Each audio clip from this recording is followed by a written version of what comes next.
তাসনিম হাসানের মাথার চুল টেনে ধরে মাটিতে ফেলে দিল। হাসানও উঠে দৌড়ে গিয়ে পিছন থেকে তাসনিমের মাথার চুল টেনে ধরে মাটিতে ফেলে দিল। এবার দুজনের মাঝে লেগে গেল তুমুল চুল টানাটানি। তাসনিমও হাসানের মাথার চুল ধরা বাদ দিয়ে দুই গাল দুই হাতের আঙ্গুল দিয়ে চেপে ধরল। হাসানও তাসনিমের হাতে কামড় দিল, সাথে সাথে চিৎকার করে কাঁদতে লাগলো। স্কুলের মধ্যে হঠাৎ কান্না শুনে বাকি ক্লাস ও তাদের সহপাঠীরা অবাক হলো। তাসনিমের বান্ধবী জান্নাত, নাফিজা এবং লামিয়া দৌড়ে আসলো। হাসানের বন্ধু রিফাত, আরিফুল ওরাও আসলো। জান্নাত বলল, জান্নাত, কি রে, কি হয়েছে? আবার কি নিয়ে লাগলো তোদের দুজনের মধ্যে? রিফাত বলল, হাসান কি হয়েছে রে? তাসনিম কান্না করছে কেন? তাসনিম বলল, এই ইতর বিলাইটা জীবনে মাংস খায় নাই, তাই তো আমার হাত কামড়ে খাচ্ছে। দেখ হাতের কি অবস্থা করেছে আমার। হাসান বলল, তোর মতো নাকি রে, বছরে একবারও মাংস চোখে দেখিস না? তাসনিম বলল, কেমন খাস তোরা আমার ভালো করেই জানা আছে। সারা জীবন আলু আর পটল খাস, আর মাংসের কথা আমাকে বলিস? তোর তো কচু খাওয়া মুখ, তোর মতো নাকি আমরা? কি? আমার কচু খাওয়া মুখ? আবারও দুজন দুজনের চুল ধরে টানাটানি শুরু করে দিল। জান্নাত, নাফিসা, লামিয়া তাসনিমকে টেনে ধরলো। আরিফুল, রিফাত হাসানকে টেনে ধরে সরালো। দুজনের কাউকে আটকানো সম্ভব হচ্ছে না। আরিফুল বলল, কি হয়েছে সেটা তো বলবি? একটু আগেই তো তোরা দুজন হাসাহাসি করলি, এর মাঝেই কি হলো? হাসান বলল, কথা বলতেছি ভালো কথা, কিন্তু ও করলো কি জানিস? আমাকে একটা ছেলে দেখিয়ে বলল ওটা নাকি আমার দুলাভাই হয়। এখন বল, মাথা কি ঠিক থাকবে আমার? তাই ঠাস করে একটা লাগিয়ে দিয়েছি। আমি কি বলেছি তোর নিজের দুলাভাই হয়? আমি ছেলেটাকে পছন্দ করি, তাই তোকে বলেছিলাম তোর দুলাভাই হয়।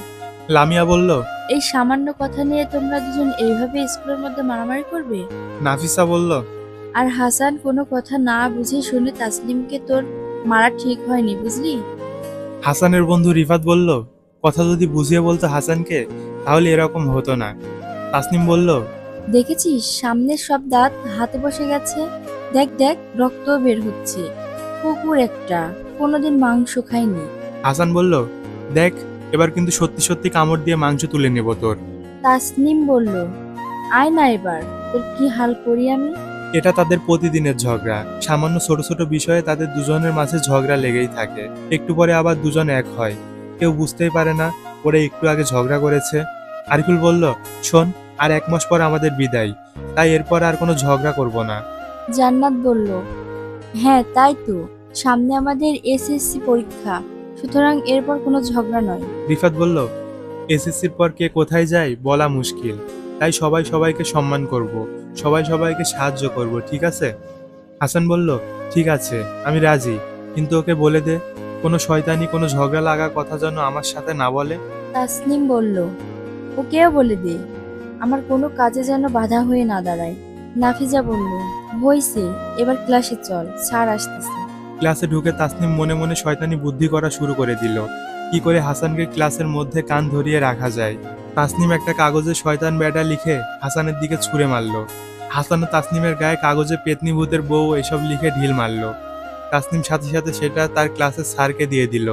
স্যার বলল, হাসান এসব কি? পড়াশোনা বাদ দিয়ে কাগজে এসব লেখা হচ্ছে, তাই না? স্যার, হাসান সব সময় পড়া বাদ দিয়ে এইসব করে। স্যার, এই দেখেন আমাকেও শয়তান বেটা লিখে ঢিল মেরেছে। স্যার বলল, দুজনেই বের হয়ে এসো, ব্ল্যাকবোর্ডের কাছে কান ধরে দাঁড়াও।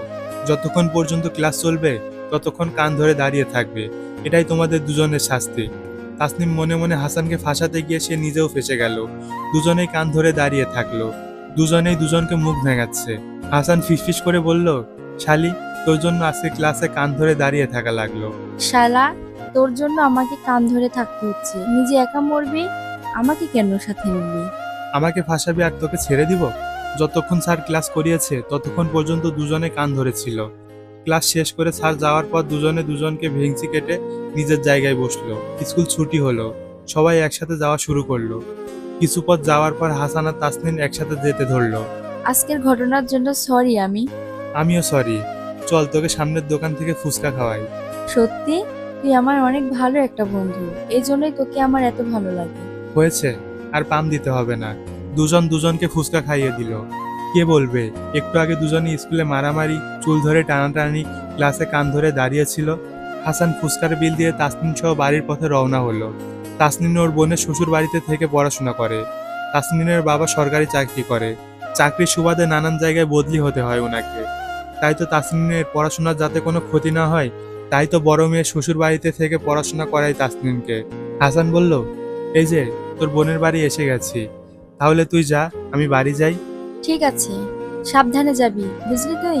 ঠিক আছে, তুইও থাক তাহলে। তাসনিনের বোনের বাড়ি থেকে আর 2টো গ্রাম পরেই হাসানের বাড়ি। হাসানের বাবা গ্রামের মানুষ। ওদের বাজারে একটা বড় মালামালের দোকান আছে। হাসানের মা নেই, বড় একটা বোন আছে, বাড়ির পাশেই বিয়ে দিয়েছে। সেই বড় বোন এসে বাড়ির কাজ করে দেয়। বাড়িতে গিয়ে দেখে হাসানের বড় বোন হাবিবা উঠোন ঝাড়ু দিতেছে। হাবিবা বলল, কিরে আজকে তোর আসতে এত দেরি হলো কেন? ওই তাসনিনকে একটু ওর বাড়ি পর্যন্ত এগিয়ে দিলাম তো, তাই।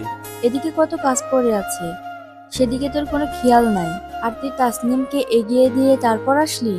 আপু, ক্ষুধা লেগেছে, এখন এসব কথা রাখো তো। এখন তো বোনের কথা ভালো লাগবে না তোর। যা, বই খাতা টেবিলে রেখে স্কুল ড্রেস পাল্টে হাত মুখ দিয়ে খেতে আয়। আমার লক্ষ্মী আপু। পাগল একটা। হাসান খেয়ে চলে গেল দোকানে, কারণ ওর বাবা এখনো খায়নি। হাসান দোকানে গেলে একটু এসে খেতে পারবে, তাই হাসান দোকানে গেল, আর হাসানের বাবা বাড়িতে এসে খেলো। তাসনিম বাড়ি এসে ফ্রেশ হয়ে খেতে বসলো। ঠিক সেই সময় তাসনিমের বড় বোন নাসরিন তাসনিমের হাতে কামড়ের দাগ দেখতে পেল। সাথে সাথেই নাসরিন তাসনিমের হাতটা ধরে দেখা শুরু করে দিল। নাসরিন বলল, তোর হাতে আজকেও হাসান কামড় দিয়েছে, তাই না? তাসনিম বলল, আসলে আপু, আমিও হাসানকে কামড় দিয়েছি তো, তাই সেও কামড়ে দিয়েছে। নাসরিন বলল, তুই মেয়ে মানুষ, আর ও তো ছেলে, ও কেন তোকে কামড় দিবে? আপু, বাদ দাও না এসব। নাসরিন বলল, বাদ দিব মানে? কালকে আসলে ওকে ধরবো। কত বড় সাহস ওর, আমার বোনের হাতে কামড় দেয়। আপু, হাসান সরি বলেছে, আর ফুচকাও খাওয়াইছে। হাসান আমার বেস্ট ফ্রেন্ড, এসব হয়েই থাকে। নাসরিন বলল, আজকে কামড় দিয়েছে, কালকে তো ছুরি চালাতেও পারে তোর উপরে। ওই রকম গুন্ডা ছেলের সাথে আর বন্ধুত্ব রাখবি না। তাসনিম আর না খেয়ে সেখান থেকে উঠে গেল, কারণ ওর বোন হাসানকে গুন্ডা বলেছে। এটা আসলে তাসনিম মেনে নিতে পারে নাই। হাসানের বা দোষ কোথায়? তাসনিম যখন হাসানের গাল চেপে ধরেছিল, তখন হাসান সহ্য করতে না পেরে হাতে কামড় দিয়েছে। পরের দিন হাসান আর স্কুলে যেতে পারে নাই। তাই তো স্কুলে কেন জানি তাসনিমের হাসানকে ছাড়া মন বসতেছে না। তাসনিম টিফিন সময় ছুটি নিয়ে একা একা হাসানের বাড়িতে যায়। বাড়িতে গিয়ে দেখে হাসানের বোন রান্না শেষ করেছে। হাসানের বোন হাবিবা তাসনিমকে দেখে চিনল, কারণ এর আগেও তাসনিম হাসানের বাড়িতে এসেছিল। তাসনিমকে দেখে হাবিবা ওর কাছে এগিয়ে গেল। হাবিবা বলল, আরে তাসনিম, হঠাৎ আমাদের বাড়িতে যে? তাসনিম, আসলে আপু, হাসান আজকে স্কুলে গেল না যে, আব্বা আর হাসানের দুলা ভাই একটা কাজে বাইরে গেছে, তাই আজকে হাসান দোকানে গেছে, এই জন্য যেতে পারে নাই। তাসনিম, আমি মনে করেছি কোনো কিছু আবার হয়েছে নাকি। হাবিবা বলল, আসো, ঘরে বসো, হাসান একটু পর দোকান বন্ধ করে খেতে আসবে। আপু, আঙ্কেলকে বললে বাড়িটা ঠিক করে নিতে পারেন না? আর আপনি নিজের সংসার সামলাবেন নাকি বাবার বাড়ির সংসার? হাবিবা, আব্বার হাতে টাকা নাই তো, তাই বাড়ি ঠিক করাতে পারতেছে না। সংসার সামলানোর কথা বলতেছো তুমি? মা বেঁচে থাকলে তো আর এমন কষ্ট করতে হতো না। বাপ ভাইকে তো আর ফেলে দিতে পারি না। তাতে তোমার তো খুব কষ্ট হয় আপু। এভাবে একটানা দুটো সংসার সামলাতে গিয়ে আবার অসুস্থ হয়ে পড়ো না যেন। হাবিবা, কিছু হবে না আমার, তুমি বসো, তোমাকে কিছু খেতে দেই। আপু, এখন আর কোনো কিছু খাবো না, একেবারে বাড়ি গিয়ে খাবো আমি। হাবিবা, চুপ করে বসো, আমি নিয়ে আসতেছি। হাবিবা তাসনিমকে খেতে দিল। তাসনিমের খাওয়া শেষ হতে হতে হাসান বাড়িতে আসলো। হাসান এসে দেখে তাসনিম এসেছে। হাবিবা হাসানকে গোসল করে আসতে বলল। হাসান গোসল করে আসলো। হাবিবা হাসানকে খেতে দিয়ে নিজের বাড়িতে গেল। হাসান বলল, তাসনিম, একটু তরকারি ওই ঘর থেকে এনে দে না। আর শোন, পানির জগটাও সাথে করে নিয়ে আসিস। আমি কি তোর বিয়ে করা বউ নাকি রে? আমাকে তুই হুকুম করিস? তুই বাদে অন্য যে কোনো মেয়েকে বিয়ে করতে রাজি আছি আমি, কিন্তু তোর মতো পেতনিকে বিয়ে করে মরবো নাকি আমি? কি, এত বড় কথা? আমি পেতনি? শোন, তোর মতো নাক গোছা কালো ভূতকে বিয়ে করব আমি? আমি কালো? আমি ভূত, তাই না? তুই আফ্রিকান মোটা কালো মেয়েদের চাইতেও বেশি বেমানান। থাকবো না তোর বাড়িতে, চললাম আমি। আর তোর তরকারি পানি তুই নিজে নিয়ে খা। তার মানে সারাদিন কারোর সাথে ঝগড়া করতে পারিস নাই বলে এখানে আমার সাথে ঝগড়া করলি? আমি কারোর সাথে ঝগড়া করি নাই, উল্টো তুই আমার সাথে ঝগড়া করলি। আসলে সারাদিন আমার দেখা পাসনি তো, তাই আমার সাথে এসে ঝগড়া করলি তুই। একটু তরকারি আর পানি আনতে বললাম, অমনি কথার খোঁটা দিলি আমাকে। কই খোটা দিলাম? বরং তুই আমাকে আফ্রিকার কালো মোটা মেয়েদের থেকেও খারাপ দেখতে বলেছিস। তুই তো আমাকে কালো ভূত বললি, নাক বোচা বললি। যেটা সত্যি সেটাই বলেছি। কালো ভূতটা। আমি কালো ভূত নাকি তুই পেতনি, সেটা আয়নায় দেখ গিয়ে। এত বড় অপমানের পর আমি এখানে থাকবো মনে করেছিস? মোটেও না, আমি চললাম বাড়িতে। আরে পেতনি ভূতের বউ, শোন না, তরকারি আর পানির জগটা দিয়ে যা আমাকে। তাসনিম হাসানের কথা শুনেও না শোনার ভান করে চলে গেল। তাসনিম হাসতে হাসতে হাসানের বাড়ি থেকে চলে গেল। হাসানের মেজাজটা পুরোই বিগড়ে গেল। এখন তো আপুও নাই, তাই হাসান নিজেই গিয়ে তরকারি আর পানি নিল। পরের দিন হাসান স্কুলে গেল, কিন্তু যাওয়ার আগে একটা রুমালে হাড়ির কালি মেখে নিল। গিয়েই তাসনিমের সাথে সুন্দর সুন্দর করে কথা বলা শুরু করলো। গরমের দিন, তাসনিম ঘেমে গেছে দেখে হাসান তাসনিমকে বাড়ি থেকে নিয়ে আসা কালিমাখা রুমালটা দিল। তাসনিম না দেখেই সেই রুমালটা দিয়ে মুখ, হাত আর কাঁধ মুছলো। যখন সবাই দেখলো তাসনিমের মুখে কালি, তখন সবাই একসাথে হাসা শুরু করে দিল। তাসনিম একটু পরে বিষয়টা বুঝতে পেরে হাসানকে ধরে মাটিতে শুইয়ে দিয়ে পা ধরে টানতে লাগলো। শালা লুচ্চা বেটা, শয়তান বেটা, আমার সাথে লাগতে এসেছিস? দেখ তোর অবস্থা এবার আমি কি করি। শয়তান বেটি, ছেড়ে দে, পুরো শরীরে মাটি লাগিয়ে দিলি আমার। আমাকে কালি মাখাতে গিয়ে মনে ছিল না তোর? তোর মতো জলস্থির সাথে আমি পারি নাকি? স্যার বলছি, না হলে ডোবার পচা পানিতে চুবাবো তোকে। আমি জল হস্তি তাই না? দেখ আরো কি করি। পরীক্ষা না হওয়া পর্যন্ত দুজনে আরো নানান রকম ঘটনা ঘটায়।